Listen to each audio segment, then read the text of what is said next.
Right breaking news చూస్తున్నాం. Party రజతోత్సవ మహాసభ ఏర్పాట్లపై ఆ పార్టీ అధినేత కేసీఆర్ ఎర్రవెల్లిలోని నివాసంలో సన్నాహక సమావేశం నిర్వహించారు. కరీంనగర్, ఆదిలాబాద్ జిల్లాల పార్టీ ముఖ్య నాయకులు, ముఖ్య నేతలు సమావేశానికి హాజరయ్యారు. ఈ నెల 27న జరగనున్న బీఆర్ఎస్ రజతోత్సవ సభ ఏర్పాట్లపై కేసీఆర్ పార్టీ నేతలకు దిశానిర్దేశం చేశారు. నియోజకవర్గాల వారీగా సన్నాహక సమావేశాలు నిర్వహించాలని నేతలకు సూచించారు. నియోజకవర్గానికి 1,00,000 మందికి తగ్గకుండా సభకు తరలించేలా ప్రణాళిక రూపొందించాలన్నారు. మహాసభ ప్రజలకు మనోధైర్యం వచ్చేలా ఉండాలని, మహాసభకు సంబంధించిన అన్ని ఏర్పాట్లు చూసుకోవాలని నేతలకు సూచించారు కేసీఆర్.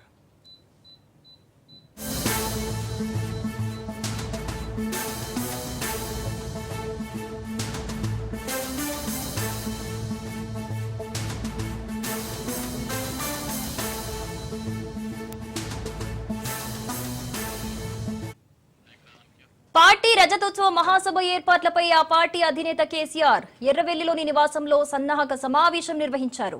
కరీంనగర్, ఆదిలాబాద్ జిల్లాల పార్టీ ముఖ్య నేతలు, నాయకులు సమావేశానికి హాజరయ్యారు. ఈ నెల 27న జరగనున్న బీఆర్ఎస్ రజతోత్సవ సభ ఏర్పాట్లపై కేసీఆర్ పార్టీ నేతలకు దిశానిర్దేశం చేశారు. నియోజకవర్గాల వారీగా సన్నాహక సమావేశాలు నిర్వహించాలని నేతలకు సూచించారు. నియోజకవర్గానికి 1,00,000 మందికి తగ్గకుండా సభకు తరలించేలా ప్రణాళిక రూపొందించాలన్నారు.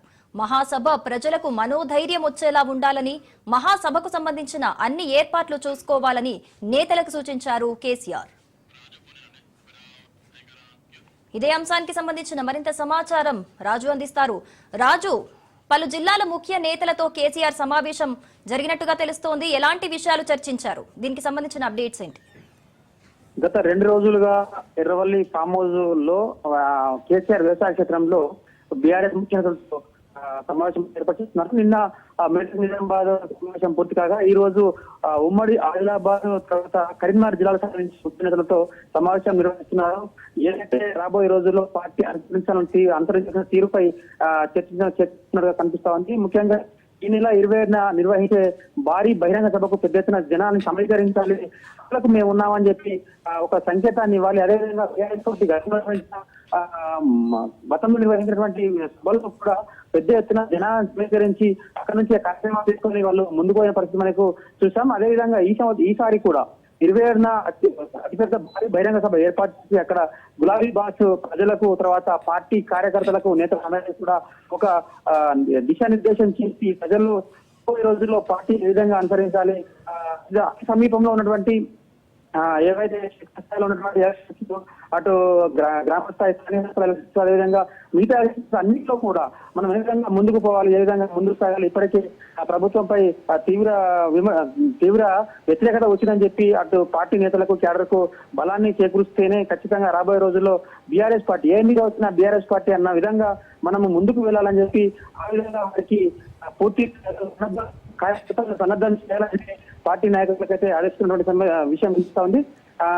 ఈ రోజు మటుకైతే ఆదిలాబాద్, నిజామాబాద్ మాజీ మంత్రులు, ఎమ్మెల్సీలు, ఆ తర్వాత ఎమ్మెల్యేలు, ముఖ్య నేతలు, తర్వాత పార్టీ అధ్యక్షులు అందరూ కూడా అందరినీ కూడా పిలిపించుకొని కార్యక్రమ సమావేశం నిర్వహిస్తున్నారు. Right Raju, thank you.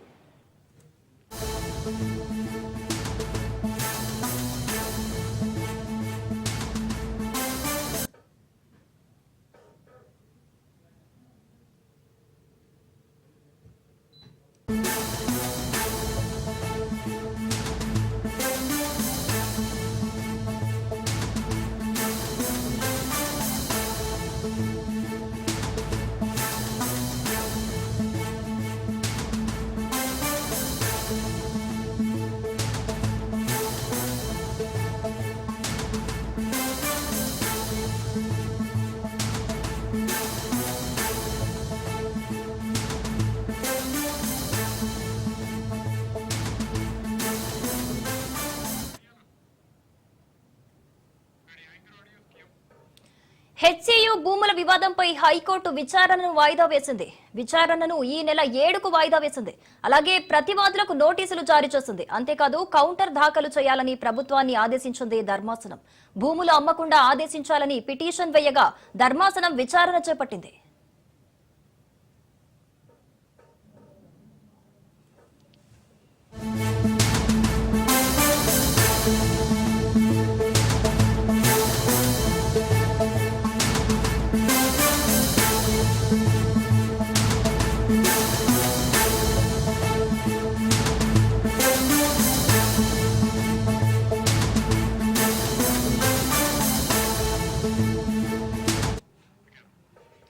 HCU భూముల వివాదంపై హైకోర్టు విచారణను వాయిదా వేసింది. విచారణను ఈ నెల 7కు వాయిదా వేసింది.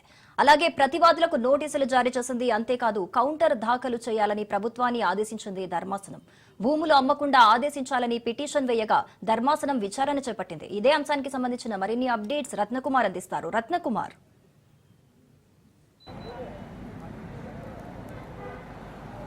హెచ్సియు పరిధిలోని కంచికచ్చిబౌలి 25వ సర్వే నెంబర్లో ఉన్న 400 ఎకరాల భూమికి సంబంధించి గత 2 రోజులుగా అంటే నిన్న ఇవాళ హైకోర్టులో వాదనలు జరిగాయి.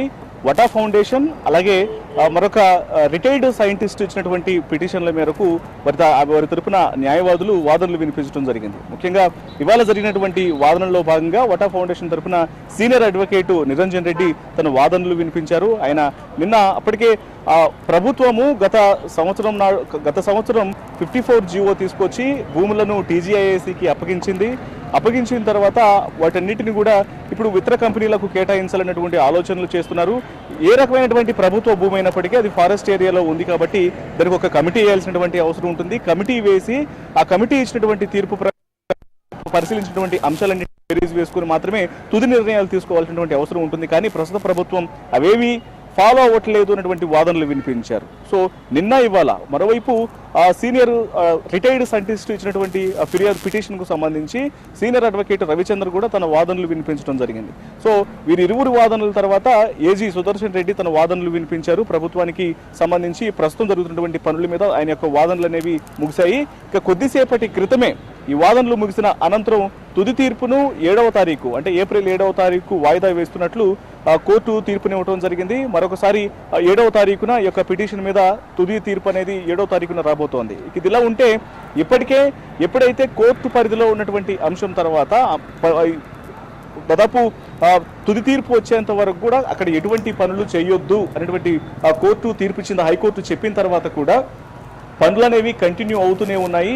జేసీబీలో పెట్టి లోపల వర్క్స్ అనేవి కంటిన్యూ చేస్తున్నారన్నటువంటి పూర్తి ఆధారాలను అడ్వకేటు నిరంజన్ రెడ్డి కోర్టుకు ఆధారాలతో సహా సమర్పించిన అనంతరం దీనికి సంబంధించి ప్రభుత్వానికి కోర్టు నోటీసులను జారీ చేసింది. నోటీసులు జారీ చేసి కౌంటర్ దాఖలు చేయాలంటూ కూడా తెలియజేసినటువంటి పరిస్థితి ఉంది. ఇప్పుడు ప్రభుత్వం ఇచ్చినటువంటి పిటిషన్లకు సంబంధించి కూడా కౌంటర్ దాఖలు చేయాల్సినటువంటి అవసరం అయితే ఉంటుంది.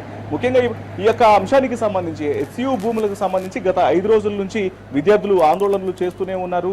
రోజు రోజుకు ఆందోళనల తీవ్రత పెరుగుతుంది తప్ప ఏమాత్రం తగ్గడం లేదు. ఇక ఇప్పుడు ఇవాళ తాజాగా విద్యార్థులు హంగర్ స్ట్రైక్ కూడా పూనుకున్నటువంటి పరిస్థితి ఉంది. ఉదయం దాదాపు 200 మంది విద్యార్థి సంఘాలకు సంబంధించినటువంటి నేతలు లోపలికి వెళ్ళేటువంటి ప్రయత్నం చేశారు. ముఖ్యంగా ఏబీవీపీకి సంబంధించినటువంటి విద్యార్థులు లోపలికి వెళ్ళి అక్కడ జరుగుతున్నటువంటి పనులను పరిశీలించి ఒకవేళ పనులు జరుగుతుంటే మాత్రం వాటిని అడ్డుకునేటువంటి ప్రయత్నం చేయడంలో భాగంగా పోలీసులకు మరోవైపు విద్యార్థుల మధ్య కొంత వాగ్వాదం అనేది జరిగింది. విద్యార్థులు మొత్తాన్ని అదుపులోకి తీసుకొని ఇక్కడి నుంచి తరలించడం జరిగింది. సో మొత్తానికి ఈ యొక్క అంశం అనేది ఒకవైపున సుప్రీంకోర్టు స్టే అనేది కూడా ఉన్నటువంటి సందర్భంలోనే కొంత రిలీఫ్ గా ఉన్నప్పటికీ కూడా ప్రభుత్వానికి మరి 3 గంటల 40 నిమిషాల తర్వాత మరొక సుప్రీంకోర్టు నుంచి కొన్ని ఆదేశాలు రావాల్సినటువంటి అవసరం ఉంది. కాబట్టి అది ఏ రకంగా ఉండబోతుంది అనేటువంటి ఒక సస్పెన్స్ అనేది మారింది.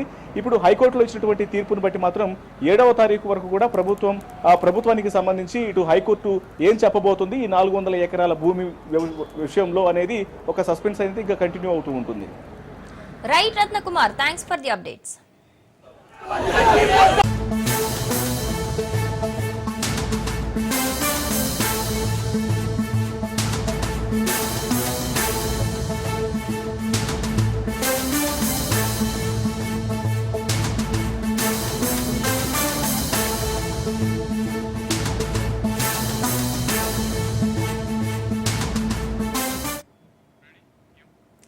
వైసీపీ నేత మాజీ మంత్రి కాకాని బెయిల్ క్వాష్ పిటిషన్ పై కాసేపట్లో హైకోర్టులో విచారణ ప్రారంభం కానుంది. రుస్తుం క్వార్జ్ అక్రమ మైనింగ్ కేసులో A4 గా కాకాని గోవర్ధన్ ఉన్నారు. అయితే ఇదే కేసులో కాకానికి 3 సార్లు పోలీసులు నోటీసులు ఇచ్చారు. అలాగే ఇవాళ హైకోర్టులో SC/ST కేసు మెమోను ప్రభుత్వ తరపు లాయర్ కోర్టు ముందు ఉంచనున్నారు. ప్రస్తుతం హైదరాబాద్ లోని కాకాని గోవర్ధన్ రెడ్డి ఉన్నట్లు టాక్ వినబడుతోంది.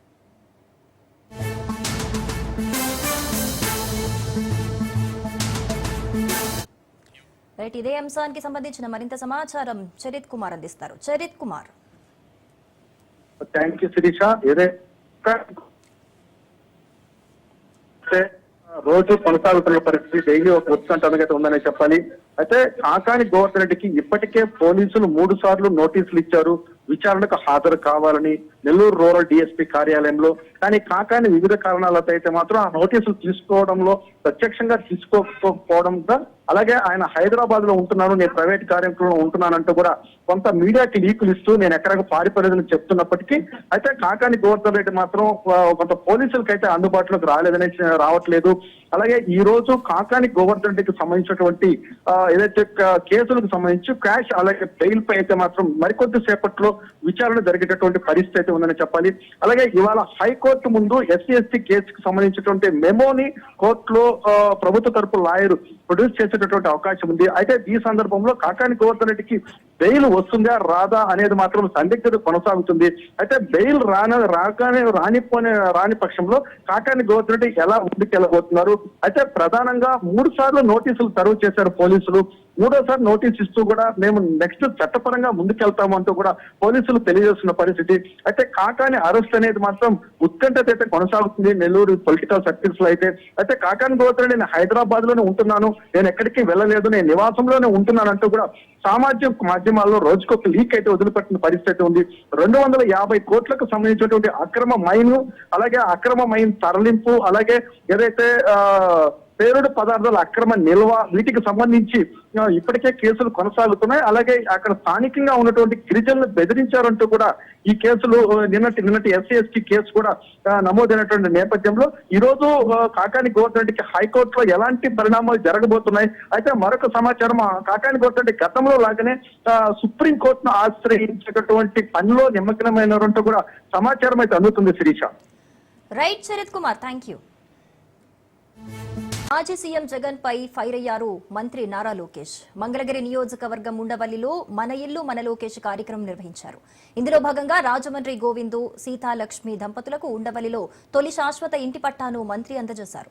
అనంతరం P4 పై వైసీపీ నేతల వ్యాఖ్యలపై ఆగ్రహం వ్యక్తం చేశారు.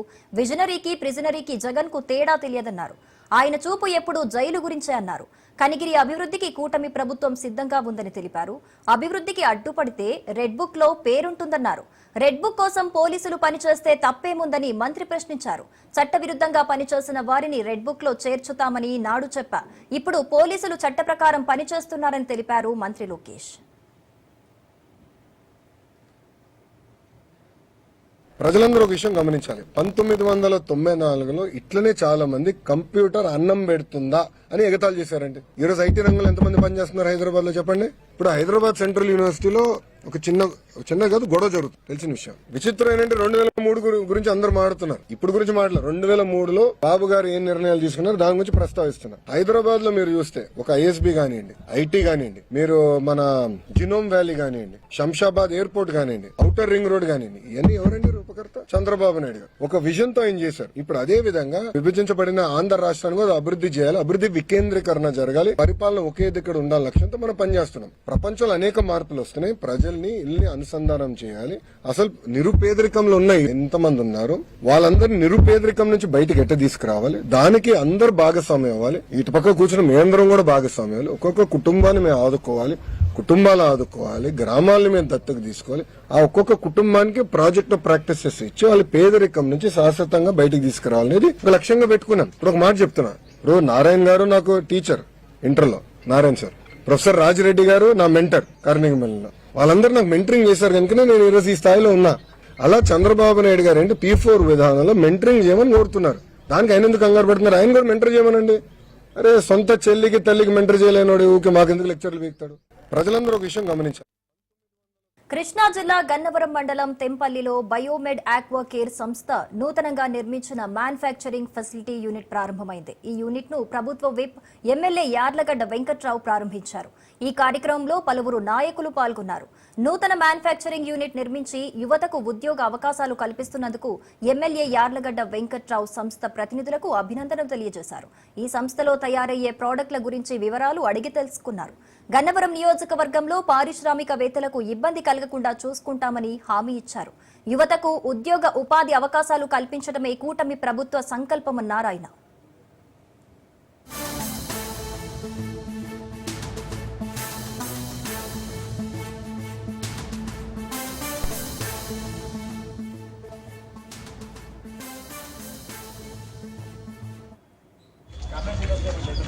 సో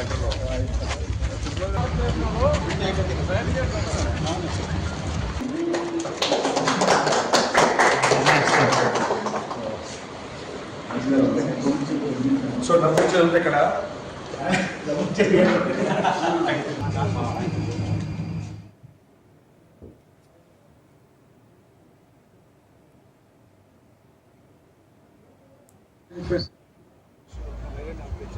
అంటే యాక్టివ్ అన్నం చేయొచ్చు అన్నది స్టడీ చేసి అల్టిమేట్ గా అప్పటికే కొంచెం జబ్బు రావడాలన్నీ ఉన్నాయి. సో ఆ ప్రోబయాటిక్స్ స్టడీ చేయడం కోసం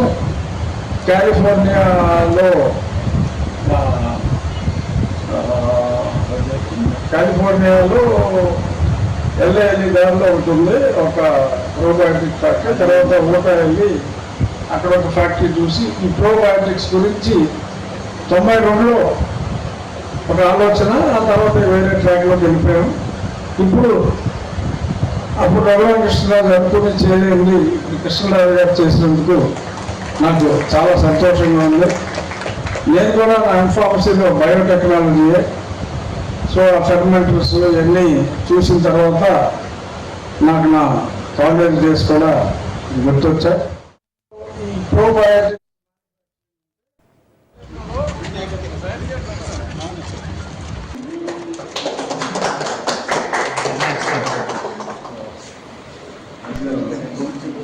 సో డబ్బులు చదివితే ఇక్కడ